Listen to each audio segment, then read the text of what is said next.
तो आज हम नेक्स्ट एग्ज़ाम के बारे में बात करेंगे, ठीक है। तो जैसे आपको पता ही है, एनएमसी ने नीट पीजी, आईएनआईसीटी और एफएमजी को स्क्रैप करने का सोचा है और इसकी जगह पर सिर्फ एक ही एग्ज़ाम होगा नेक्स्ट। तो एमबीबीएस ग्रेजुएट्स अब के बाद नेक्स्ट एग्ज़ाम देंगे। तो अभी की अकॉर्डिंग टू लेटेस्ट सीबीएमई गाइडलाइंस, अभी की गाइडलाइंस के हिसाब से नेक्स्ट एग्ज़ाम 2029 में पहली बार होगा, ठीक है। तो इसका मतलब जो हमारे इंडिया से एमबीबीएस कर रहे हैं, ठीक है, वो 2024 बैच उसके लिए एप्लीकेबल होगा। मतलब 2024 पहला बैच होगा जो नेक्स्ट एग्ज़ाम को देगा। और अगर आप बाहर से एमबीबीएस कर रहे हैं, ठीक है, तो आपके लिए 2023 बैच, मतलब अगर आपने नीट 2023 में दिया है तो आपको नेक्स्ट आपका एग्ज़ाम नेक्स्ट ही होगा, नीट पीजी और आईएनआईसीटी नहीं होगा। तो अब इस नेक्स्ट एग्ज़ाम को 2 स्टेप्स में डिवाइड कर दिया गया है, ठीक है। नेक्स्ट स्टेप 1 और नेक्स्ट स्टेप 2, ठीक है। और इसे हम नेक्स्ट 1 और नेक्स्ट 2 भी कहते हैं, ठीक है। तो इसका पैटर्न क्या है, जब आप एमबीबीएस फाइनल ईयर के पेपर दोगे, ठीक है, तो नेक्स्ट 1 उसके बाद आपको देना पड़ेगा, ठीक है। तो आपके फाइनल ईयर के बाद ही नेक्स्ट 1 स्टेप 1 होगा, ठीक है। अगर तो वो आप पास कर लेते हो तो आप इंटर्नशिप के लिए एलिजिबल हो जाओगे। पर अगर आप नेक्स्ट 1 फेल कर देते हो, ठीक है, ये थ्योरी एग्ज़ाम होगा एमसीक्यू टाइप्स। और अगर आप नेक्स्ट 1 फेल कर देते हो तो आपको नेक्स्ट सप्लीमेंट्री एग्ज़ाम देना पड़ेगा, ठीक है। तो ये आपको 6 महीने बाद देना पड़ेगा, जैसे कि आपकी यूनिवर्सिटी में होता है, ठीक है। तो ये हो गया नेक्स्ट 1, आपने पास कर लिया, आप इंटर्नशिप में आ गए। और नेक्स्ट 1 स्टेप 1 के बेसिस पे ही आपके अगर जितना आपका गुड रैंक आएगा तो उसके हिसाब से आपको पीजी सीट मिल जाएगी, ठीक है। तो अब आप इंटर्नशिप में आ गए। अब इंटर्नशिप के बाद आपको देना पड़ेगा नेक्स्ट 2 स्टेप 2, ठीक है। अगर तो आप नेक्स्ट स्टेप 2 पास कर लेते हो, ठीक है, तो आपका नेक्स्ट क्लियर हो गया और आप एलिजिबल हो जाओगे लाइसेंस टू प्रैक्टिस। तो आपको अपनी डिग्री भी मिल जाएगी और आप पास भी हो जाओगे। और वही अगर आप फेल हो जाते हो नेक्स्ट स्टेप 2 में तो आपको ये एग्ज़ाम दोबारा देना पड़ेगा। तो फॉरेन मेडिकल ग्रेजुएट्स के लिए भी ये प्रोसेस सेम है, ठीक है। जैसे ही वो अपनी डिग्री कर आएंगे तो यहाँ पर इंडिया में आकर उनको नेक्स्ट स्टेप 1 देना होगा, ठीक है, वही थ्योरी एग्ज़ाम। अगर वो पास होते हैं तो वो 1 साल इंडिया में ही इंटर्नशिप करेंगे, ठीक है। तो उसी के दौरान उनको नेक्स्ट स्टेप 2 देना होगा और तब जाकर उनका एक लाइसेंस बनेगा, ठीक है। तो मोर और लेस प्रोसेस दोनों के लिए सेम ही है। तो अब नेक्स्ट पेपर के पैटर्न की बात कर लेते हैं, ठीक है। तो सबसे पहले नेक्स्ट पार्ट 1 देखते हैं, स्टेप 1। तो दिस एग्ज़ाम इज़ थ्योरेटिकल, ठीक है, ये थ्योरी एग्ज़ाम है और इसमें एमसीक्यूज आएंगे, ठीक है, जिनका 1 एमसीक्यू सही हो सकता है या more than 1 type of correct answer, ठीक है। तो इस टाइप का होगा और ये बिल्कुल ऑनलाइन होगा, मतलब आपका कंप्यूटर पे ये होगा। और ये कौन करवाएगा, एम्स न्यू दिल्ली, ठीक है। तो ये सेंट्रल बॉडी होगा और इसमें 6 पेपर होंगे, ठीक है, मतलब ये 6 दिन तक चलेगा। और इसमें it covers syllabus of MBBS 3rd and 4th year. तो इनमें 4th और 3rd और 4th ईयर का कंबाइंड सिलेबस आएगा। और इसमें आपका सिलेबस कौन कौन से सब्जेक्ट होंगे, medicine and allied disciplines, surgery and allied discipline. Allied disciplines जो कि एमबीबीएस 1st और 2nd ईयर का जो कि क्लिनिकल कोरिलेशन होगा तो वो इसमें आ जाएगा, ठीक है। Medicine, surgery, obs and gynae, paediatrics, ENT and ophthalmology, ठीक है। Applied aspect of all subject covered under MBBS 1st to final. तो एनाटमी, फिजियोलॉजी सबका अलाइड एस्पेक्ट इन दोनों में आ जाएगा, ठीक है। तो अब जो नेक्स्ट 1 है, ठीक है, ये ट्वाइस अ ईयर होगा, ठीक है। ये मतलब साल में 2 बार आप दे सकते हैं, ठीक है, एक मई में और एक नवंबर में, ठीक है। तो और इसको नंबर ऑफ अटैम्प्ट्स इसके कितने होंगे, ठीक है। वैसे तो इसमें कोई रिस्ट्रिक्शन नहीं है नंबर ऑफ अटैम्प्ट्स में, आप अनलिमिटेड अटैम्प्ट्स दे सकते हो। But next 1 and 2 should be passed in within 10 years of joining the MBBS course.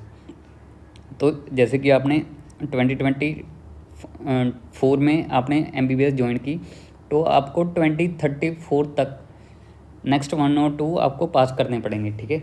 तो टेक्निकली इस हिसाब से अगर आप इंडिया के स्टूडेंट हो ठीक है। इंडिया में आप MBBS कर रहे हो तो आपको 10 अटैम्प्ट्स मिलेंगे, और अगर आप फ़ॉरेन मेडिकल ग्रेजुएट हो तो आपको 6 अटैम्प्ट्स मिलेंगे, क्योंकि यहाँ पर MBBS की ड्यूरेशन ज़्यादा होती है, ठीक है। और अगर एक मेन बात, अगर आप if you are dissatisfied with your next one को स्कोर, अगर आपका नेक्स्ट वन का स्कोर अच्छा नहीं आया, ठीक है, तो आप उस एग्ज़ाम को दोबारा भी दे सकते हो, क्योंकि कई बार क्या होता है, कई बच्चों का PG रैंक ख़राब आता है, ठीक है। तो अपने PG रैंक या स्कोर को आप अगर बढ़िया करना चाहते हो तो आप इस एग्ज़ाम को रिपीट भी कर सकते हो। तो होगा क्या, आपका जैसे कि फाइनल ईयर के बाद यूनिवर्सिटी एग्ज़ाम होते हैं, ठीक है, थ्योरी वाले, तो उसको नेक्स्ट वन रिप्लेस कर देंगे, ठीक है। और it is by central body, तो यहाँ पर सेंट्रल बॉडी कौन सी है, एम्स न्यू दिल्ली, ठीक है। तो होगा क्या, आप जब अपना फाइनल ईयर के पेपर दोगे, ठीक है, थ्योरी एग्ज़ाम नेक्स्ट वन बन जाएगा, और प्रैक्टिकल एग्ज़ाम वैसे ही होंगे, ठीक है। प्रैक्टिकल एग्ज़ाम में कोई चेंज नहीं आएगा फाइनल ईयर के, ठीक है। और वो आप अपनी यूनिवर्सिटी में ही दोगे, यूनिवर्सिटी ही लेगी, अनलेस नोटिफाइड बाय कमीशन, ठीक है। तो मेन यही है कि आपकी यूनिवर्सिटी ही आपका पेपर लेगी फाइनल ईयर का प्रैक्टिकल एग्ज़ाम ओनली। तो अगर हम अब डिस्ट्रीब्यूशन ऑफ क्वेश्चंस की बात करें कि आपको सवाल कैसे आएंगे, ठीक है, तो MCQ इस तरह से आएंगे कि problem solving, analytical skills and clinical skills. तो मेन जो है कि आपका क्लिनिकल स्किल्स का वेटेज बढ़ जाएगा, दैट इज़ 60 to 70%, और कॉम्प्रिहेंसिव टाइप मतलब कंसेप्चुअल टाइप आपके 20 to 30%, और रिकॉल टाइप बेसिकली रट्टे वाले, ठीक है, आपके 10 से 15% हो जाएंगे, ठीक है। तो मेन हमारा ये नेक्स्ट क्लिनिकली ओरिएंटेड होगा, ठीक है। तो यही मेन डिफरेंस है नेक्स्ट नीट PG और नेक्स्ट में, ठीक है। नीट PG ज़्यादा रट्टे वाले सवाल डालते थे, अब क्लिनिकल हो जाएंगे नेक्स्ट में, ठीक है। और इसका डिफ़िकल्टी लेवल कैसा होगा, 50 to 60% आपके बिल्कुल बेसिक क्वेश्चंस आएंगे, ठीक है। तो आप आराम से अगर पढ़ोगे तो आराम से 50 to 60% आप आराम से कर सकोगे, और 10 to 30% आपके मीडियम क्वेश्चंस आएंगे, ठीक है। ये भी आप आराम से अगर अच्छे से पढ़ोगे तो हो जाएंगे। 10 to 15% ये थोड़ा सा ट्रिकी पार्ट है, हार्ड क्वेश्चंस आएंगे 10 to 15%। तो आपको, और यही आपका नीट PG में रैंक लाते हैं, तो यही आपकी PG सीट में हेल्प करेंगे ये वाले सवाल, ठीक है। तो अब सब्जेक्ट वाइज डिस्ट्रीब्यूशन देख लेते हैं, ठीक है। तो ये हमारे वही 6 सब्जेक्ट हैं, ठीक है। तो जैसे कि मेडिसिन एंड अलाइड सब्जेक्ट, तो इनका ड्यूरेशन 3 घंटे होगा और 120 सवाल होंगे, ठीक है। ऐसे ही सर्जरी, ऑब्स एंड गायनी 120। तो ये आप देख सकते हैं ये 3 सब्जेक्ट बहुत इंपॉर्टेंट है। पीड्स, ENT और ऑप्थोमोलॉजी 60-60 ईच, और 1.5 घंटे में आपको ये कंप्लीट करने होंगे, ठीक है। तो अब हम नेक्स्ट 2 के बारे में बात करते हैं, ठीक है। तो नेक्स्ट 2 एक प्रैक्टिकल और वाइवा एग्ज़ाम होगा, ठीक है। तो ये आपका इंटर्नशिप के बाद होगा, और सबसे मेन बात, इसमें कोई मार्किंग नहीं होगी, ठीक है। ये पास और फेल एग्ज़ाम है, या तो आप पास हो गए या आपको फेल कर आपको दोबारा पेपर देना पड़ेगा। पर ज़्यादातर ये फेल नहीं करते, क्योंकि जैसे आपने देखा होगा CBSE अगर पेपर लेता है, ठीक है, तो हमने 11th-12th के अगर प्रैक्टिकल दिए होंगे, ठीक है, आराम से कोई नहीं फेल करता है, ठीक है। तो ये इतना ये इसकी टेंशन लेने की बात नहीं है, ठीक है। तो जैसे कि इसमें 7 सब्जेक्ट हैं, medicine and applied, surgery and applied discipline, obs and gynae, paediatrics, ENT, ophthalmology और ऑर्थोपेडिक्स एंड PMR, ठीक है, फिजिकल मेडिसिन एंड रिहेबिलिटेशन, ठीक है। तो इसमें ये 7 चीज़ें आएंगी, ठीक है। इसका एवेल्यूएशन मेथड कैसे होगा, ठीक है।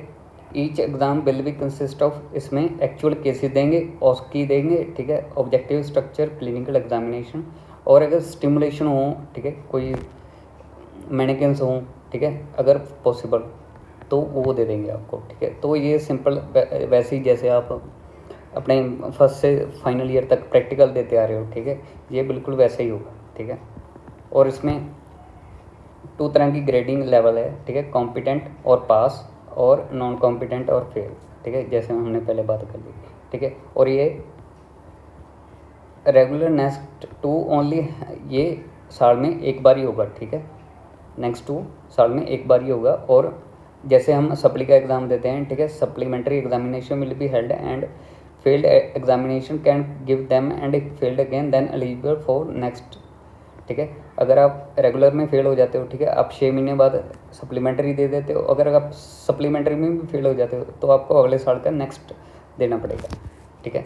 और मेन बात, नेक्स्ट टू भी आपको with in 10 years of MBBS की ज्वाइनिंग में करना ही पड़ेगा, ठीक है। तो आपके पास 10 ईयर्स का टाइम होता है। और अब इसका स्कोरिंग क्राइटेरिया देख लेते हैं नेक्स्ट वन और नेक्स्ट टू का, ठीक है। अगर नेक्स्ट वन में आपको the minimum marks for passing shall be 50 out of 100, ठीक है। और इन minimum in the each 6 paper 50% है, ठीक है। या तो आपके ओवरऑल 50% से ऊपर होने चाहिए, ठीक है, या आपके हर एक सब्जेक्ट में से 50% से ऊपर होने चाहिए, ठीक है, तभी आपको पास घोषित किया जाएगा, ठीक है। और नेक्स्ट स्टेप 2 में ये सीधा ही होता है, ठीक है।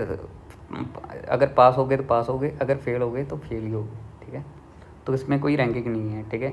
ये इसके बेसिस पे ही आपकी नीट PG मतलब PG सीट की रैंकिंग निकलेगी, ठीक है। तो अब हम लास्ट में इसके शेड्यूल के बारे में बात कर लेते हैं कि ये कब कब होगा। तो अब हम नीट नेक्स्ट की शेड्यूल की बात कर लेते हैं, या फिर इसकी टाइमलाइन की, ठीक है। तो आपने अपना फाइनल ईयर के पेपर आ गए आपके, ठीक है। आपने नेक्स्ट स्टेप 1 रेगुलर में देना है, ठीक है। तो ये आपका एक थ्योरी एग्ज़ाम हो गया, ठीक है, जो कि मई और नवंबर में होगा, ठीक है। और आपके फर्स्ट वीक ऑफ जून और दिसंबर में आपका इसका रिज़ल्ट आ जाएगा, ठीक है। तो आपने मई या नवंबर में नेक्स्ट स्टेप 1 दिया, ठीक है, उसका रिज़ल्ट जून और दिसंबर में आ गया, ठीक है। तो उसके बाद आपके होते हैं प्रैक्टिकल, ठीक है, क्लिनिकल यूनिवर्सिटी एग्जामिनेशन, ठीक है। तो वो साथ ही साथ हो जाते हैं, ठीक है, फर्स्ट वीक ऑफ जून या दिसंबर में, और इसमें थर्ड वीक ऑफ जून और दिसंबर में ही आपका रिज़ल्ट आ जाता है, ठीक है। तो आपने थ्योरी एग्जामिनेशन दे दिया नेक्स्ट स्टेप 1 फाइनल ईयर के बाद, और ये आपने प्रैक्टिकल दे दिए।